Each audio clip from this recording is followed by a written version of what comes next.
Bismillahirrahmanirrahim. Afaman zuyyina lahu su'u 'amalihi fara'ahu hasana fa innallaha yudhillu man yasha'u wa yahdi man yasha'. Fala tadhhab nafsuka 'alayhim hasarat. Innallaha 'alimun bima yasna'un. Wallahu alladhi arsala ar-riyaha fatuthiru sahaban fasuqnahu ila baladin mayyit فأحيينا به الأرض بعد موتها كذلك النشور. صدق الله العظيم. Afaman zuyyina lahu su'u 'amalihi fara'ahu hasana, maka fikirkanlah, adakah orang yang diperelokkan kepadanya amalan buruknya oleh syaitan, lalu dia memandangnya dan mempercayainya baik. Bolehkah disifatkan sebagai orang yang menjalankan peraturan dan cara yang ditetapkan Tuhan untuk memberi hidayat kepadanya atau sebaliknya? Fa innallaha yudhillu man yasha' wa yahdi man yasha'. Fala tadhhab nafsuka 'alaihim hasarat. Janganlah engkau membinasakan dirimu wahai Muhammad kerana menanggung duka cita terhadap kesesatan mereka. Innallaha 'alimun bima yasna'un. Kerana sesungguhnya Allah amat mengetahui akan segala peraturan dan cara yang mereka kerjakan. Wallahu alladhi arsala ar-riyaha fatuthiru sahaba. Allah jua yang menghantarkan angin, lalu angin menggerakkan awan. Fasuqnahu ila baladin mayyit, kemudian kami halakan awan ke negeri yang mati, yang kering kontang. Fa ahyayna bihil arda ba'da mautiha, lalu kami hidupkan bumi sesudah matinya dengan hujan awan dari awan. Kadzalikan nusyur, demikianlah pula kebangkitan manusia, yakni hidup semula sesudah mati. Afaman zuyyina lahu su'u 'amalihi, adakah orang yang diperelokkan kepadanya amalan buruknya oleh syaitan, lalu dia memandangnya dan mempercayainya baik? Manusia ada dua mata. Pertama, mata kepala, yang kedua mata hati. Kedua-dua ini, mata hati lebih jujur berbanding dengan mata kepala. Mata kepala seringkali dia melihat sesuatu, dia diperkuda oleh nafsu dan syaitan, al-ghurur, syaitan. Oleh itu Nabi kita sallallahu alaihi wasallam selalu berdoa, Allahumma arinal haqqa haqqa warzuqna ittiba'ah wa arinal batila batila warzuqna ijtinabah. Ya Allah, anugerahkan kepadaku yang benar itu dilihat benar dan yang buruk dilihat buruk. Nabi selalu berdoa. Ini kerana ramai orang melihat kalau yang benar itu batil. Dia nak sebaliknya. Kalau benar dilihatnya batil, dan kalau batil dilihatnya benar, sebaliknya. Ini masalah. Manusia mempunyai dua mata. Pertama disebutnya basaru. Basaru ni mata kepala. Yang kedua basirah. Basirah maknanya mata hati. Basar, mata kepala, dia melihat benda-benda yang ada di hadapannya. Dia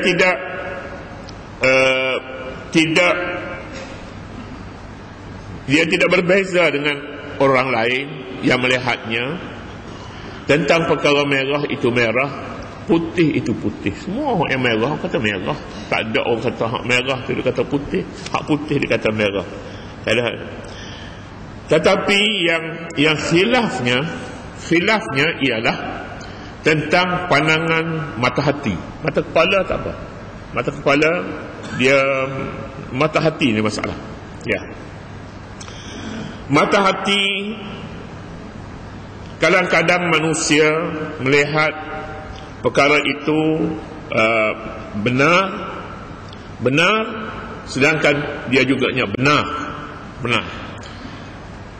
Disebabkan Allah Subhanahu wa ta'ala memberikan kepada mata hati ini pencerahan. Kalau kita boleh istilahkan lagi yang semalam kita sebutnya, pertama, takhalli. Takhalli ni bersihkan diri, maghfirah, pengampunan dosa. Takhalli. Takhalli itu khalwat lah. Khalwat tu ini bukan khalwat ni. Takhalli ni maknanya mengasingkan diri, membersihkan diri. Yang kedua, tahalli.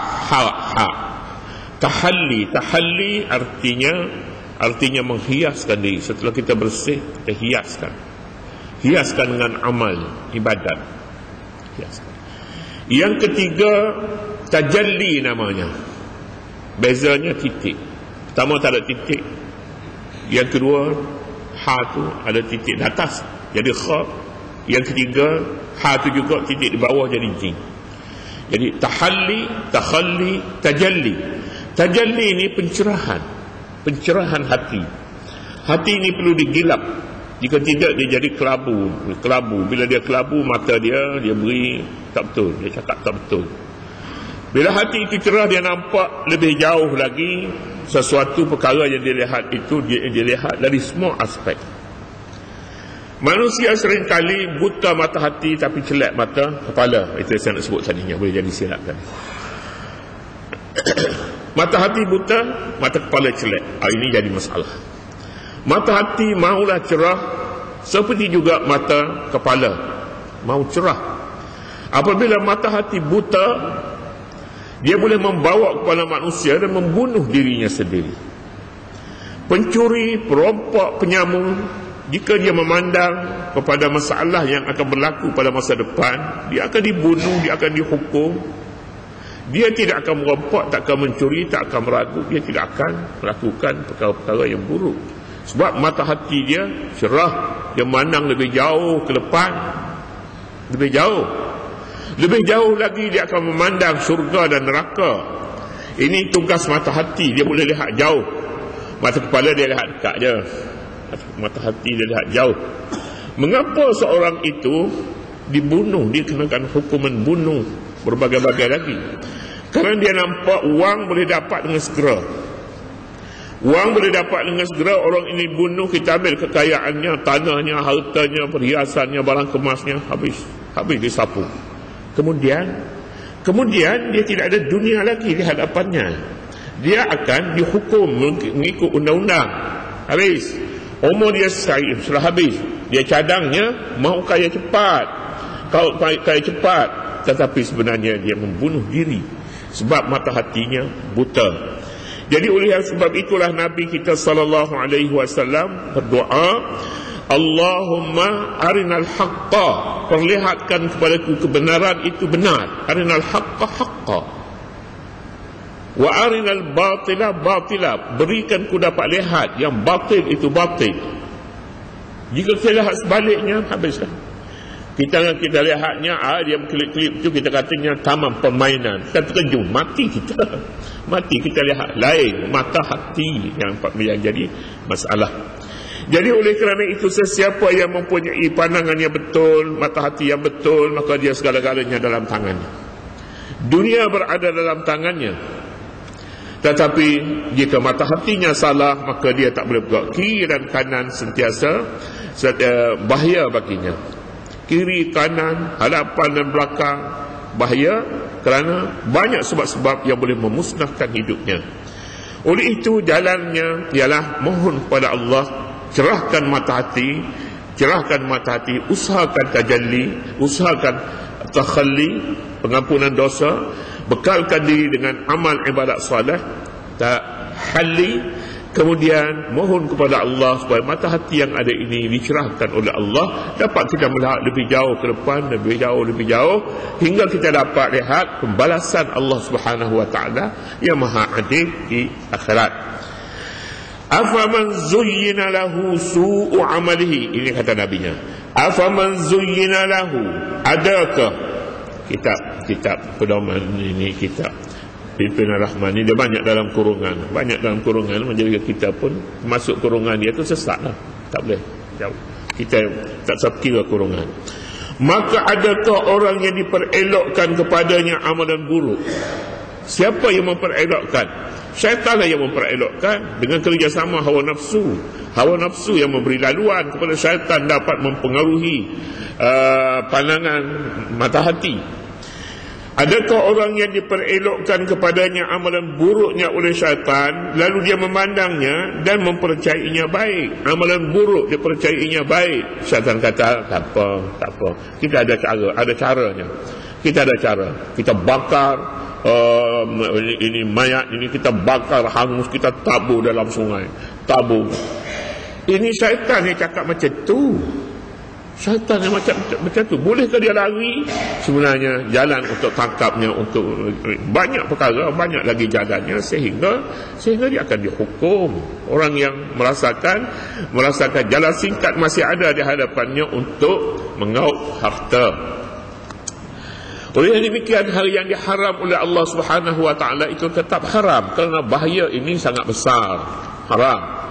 Kadang-kadangnya secara tidak disedari manusia tak sedar, tiba-tiba datang penyakit. Dia mau kumpul wang, terkumpul lah 5 juta. Sedar buah pinggangnya dah habis. Dia punya penyakitnya pula, bila-bila masa saja dia boleh terbang, boleh pergi.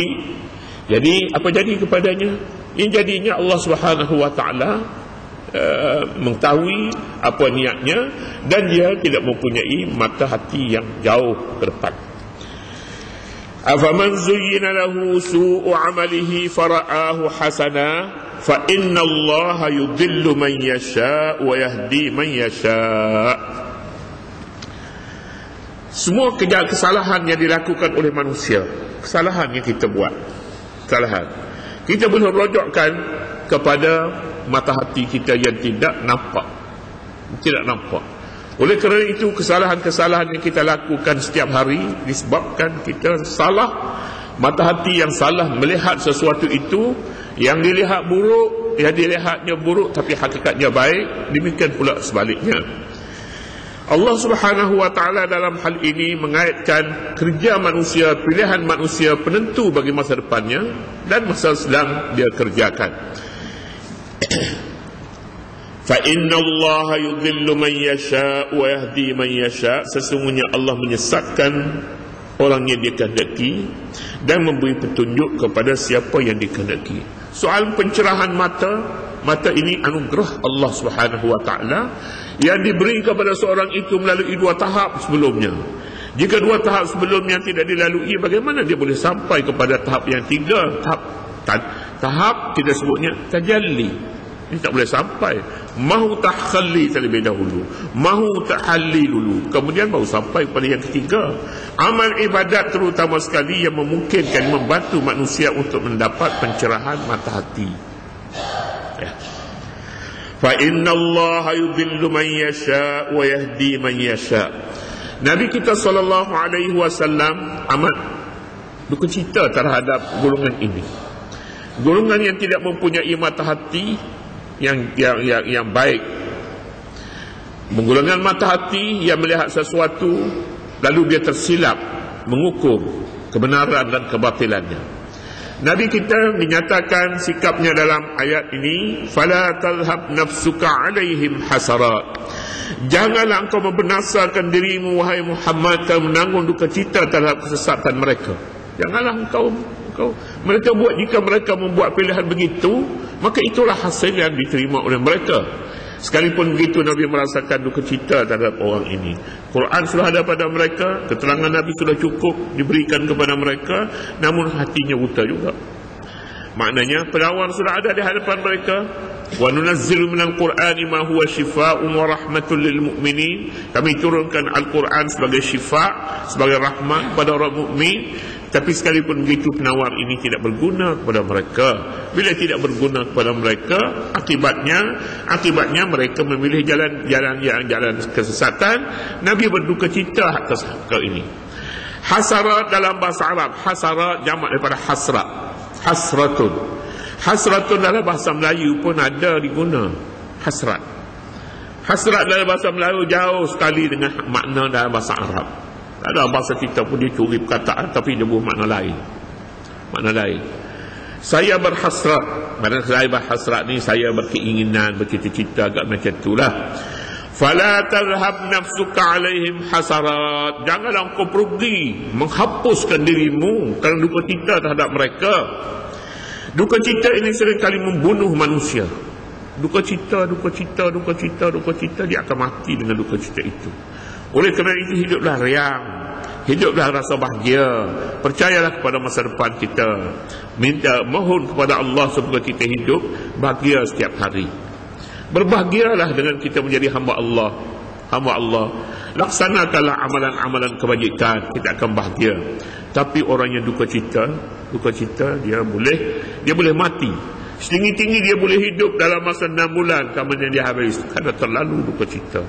Duka cita bukan pilihan manusia, tidak, dia tak mahu duka cita. Tetapi mungkin terlalu berat perkara yang ditanggung, beban yang ditanggung olehnya, maka dia tidak dapat bebaskan diri daripada apa yang disebutnya hasrat, duka cita. Jadi kalau saya berhasrat dalam bahasa Arab, mana saya berduka cita lah. Duka cita. Fatimah radhiyallahu taala anha, puteri Nabi sallallahu alaihi wasallam, berapa lama dia hidup selepas wafatan Nabi? 6 bulan. 6 bulan dia wafat kerana terlalu duka cita atas pemergian bapanya Nabi sallallahu alaihi wasallam. Fala tadhhab nafsuka alaihim hasarat. Janganlah engkau terlalu duka cita sehingga membinasakan dirimu. Innallaha alimun bima yasna'un. Kerana sesungguhnya Allah Maha mengetahui terhadap apa yang mereka kerjakan. Kerja mereka boleh menutup mata hati mereka, lalu mereka menjadi sesat.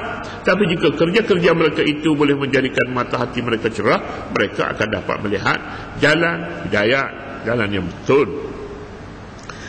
Allah Subhanahu wa taala dalam banyak ayat menyatakan, ayat ni, Allah alimun bima yasna'un, inna rabbaka labil mirsad. Sesungguhnya Tuhanmu sentiasa memerhatikan. Mirsad. Wallahu alimun hakim. Allah Maha mengetahui dan sangat bijaksana. Inna batsha rabbika lasyadid. Tuhan, kesaksaan Tuhanmu sangat-sangat berat. Wallahu alladhi arsala ar-riyaha fatuthiru sahaba. Wallahu alladhi arsala ar-riyaha fatuthiru sahaba fasuqnahu ila baladin mayyit fa ahyayna bihi al-ardha ba'da mautiha kadzalika an-nusyur. Allah jua yang menghantarkan angin, lalu angin menggerakkan awan. Kemudian kami halalkan awan itu ke negeri yang mati, yang kering kuntang. Lalu kami hidupkan bumi sesudah mati dengan hujan dan awan. Dari awan. Kadzalika an-nusyur, demikian itulah pula kebangkitan manusia hidup semula sesudah mati. Ini namanya ayat kauniyat. Ayat kauniyat maknanya ayat mengenai alam buana, alam semesta, alam. Riyah, angin. Sahab, awan, mendung. Kemudiannya bumi, demikian juga. Ayat ini tidaklah bercakap tentang teori-teori sains, tentang angin, tentang mendung, awan, tentang bumi seperti mana yang dipelajari di sekolah-sekolah, tidak. Tapi mudah saja angin paling dekat sekali dengan manusia. Demikian juga mendung, semua dapat lihat. Bumi paling dekat sekali. Mengapa manusia tidak menemui Allah Subhanahu wa taala sehingga dia merasakan Allah tidak melihat dosa yang dilakukan olehnya? Susahkah nak belajar ilmu ma'rifat? Ilmu ma'rifatullah, kenal Allah. Susahkah? Tak susah. Senang saja.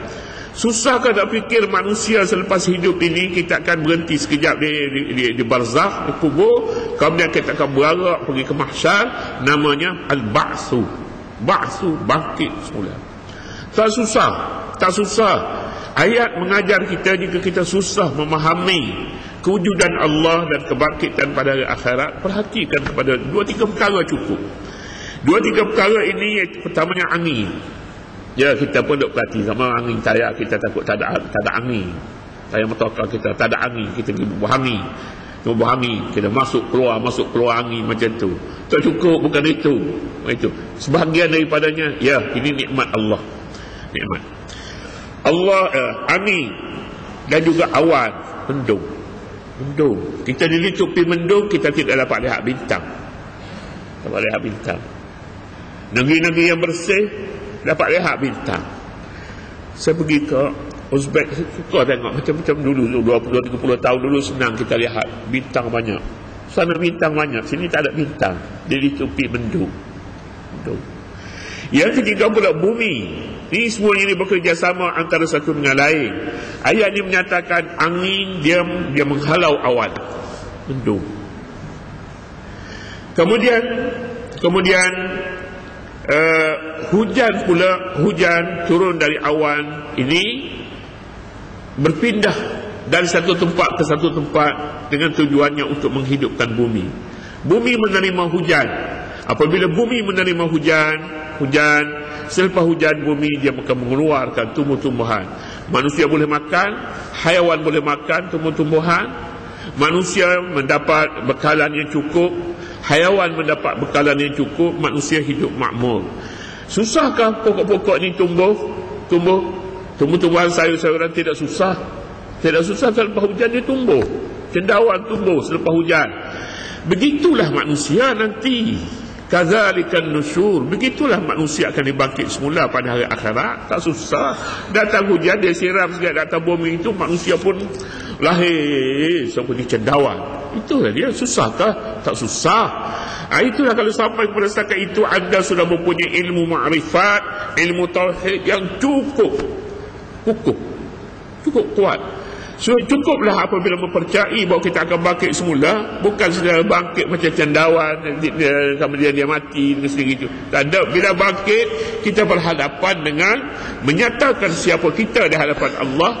Apakah amalan kita, semuanya akan ditanya. Belum pun kaki itu bergerak nak pergi ke mana-mana, tapi ditanya. Jawab dulu. Semua akan ditanya. La tazalu qadama 'abdin yawmal qiyamati hatta yus'ala 'an arba'in. Amalihi min ayna iktasabahu, hartanya dari mana diusahakan, wa an ilmihi fima 'amil, ilmunya apa dia yang diamalkan dengan ilmunya, wa an hayatihi, semua sekalinya akan ditanya habis. Jawab mesti betul. Kalau tak betul pun tak ada rekod dah ni. Ini semua kan. Dah rekod dah. Tapi mahu persaksian sendiri terhadap amalan sendiri. Wallahu alladhi arsala riyaha. Jadi di sini Allah ingin mengajar kita mengenali Allah Subhanahu wa taala dengan ringkas saja. Perhatikan angin, perhatikan awan, perhatikan bumi selepas diturun hujan. Siapa yang membawa hujan ke sana sini? Angin yang membawa hujan, mendung yang membawa hujan, dicurahnya ke bumi, kemudian bumi mengeluarkan tumbuh-tumbuhan dan sebagainya.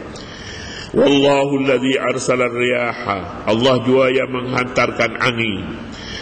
Lalu fatusiru sahaba, lalu angin menggerakkan awan. Angin menggerakkan awan, semua boleh faham dengan mudah. Fasuqnahu ila baladin mayyit. Kemudian kami halakan awan ke negeri yang mati, yang kering kuntang. Kering. Kami hidupkan. Fa ahyayna bil arda. Bumi mati bila tidak ada hujan. Manusia mati bila tidak ada ilmu pengetahuan. Bagikan bumi. Fahyaina bihil arda ba'da mautiha kadzalikan nusyur. Begitulah pula kebangkitan hidup semula manusia sesudah mati. Habis kata.